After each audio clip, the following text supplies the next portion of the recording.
নমস্কাৰ সকলোকে স্বাগতম জনাইছো আমাৰ অনলাইন আসাম চেনেলটোলৈ পোনপ্ৰথমে আজিৰ যিসকল ষ্টুডেণ্টে এএছএছ ৰিজাল্টত পাছ কৰিছে সকলো ছাত্ৰ ছাত্ৰীকে শুভেচ্ছা জনাইছো আৰু আজিৰ আমাৰ এই ভিডিঅ'টোত তোমালোকক জনাম যে এইবাৰ কিমান পাৰ্চেন্টেজ পালে তোমালোকে চৰকাৰৰ তৰফৰ পৰা এখন স্কুটি পাবলৈ সক্ষম হ'বা।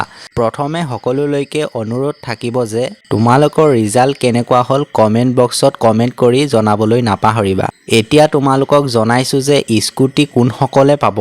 যিহেতু আমাৰ মুখ্যমন্ত্ৰী ডাঙৰীয়াই ঘোষণা কৰিছে যে যদিহে স্কুটি প্ৰদান কৰা হয় তেন্তে নিৰ্দিষ্ট এক সংখ্যক ছাত্ৰ ছাত্ৰীয়েহে পাবলৈ সক্ষম হয়। সেইবাবে চৰকাৰে বাজেটত নিযুত মইনা আঁচনিত বেছি ধন দিবলৈ পদক্ষেপ গ্ৰহণ কৰিছে, কিন্তু তথাপিও স্কুটি প্ৰদান কৰাটো বন্ধ কৰি দিয়া নাই।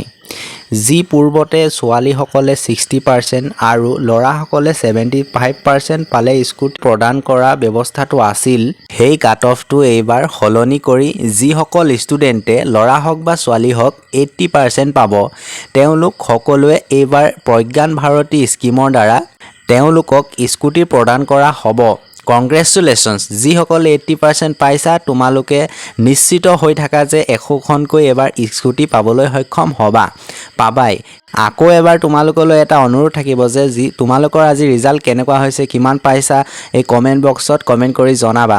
শেষত সকলোলৈকে এটাই অনুৰোধ থাকিব এনেকুৱা ধৰণৰ ইনফৰমেশ্যনসমূহ পাই থাকিবলৈ আমাৰ এই অনলাইন আসাম চেনেলটো ছাবস্ক্ৰাইব কৰি থবা। ধন্যবাদ।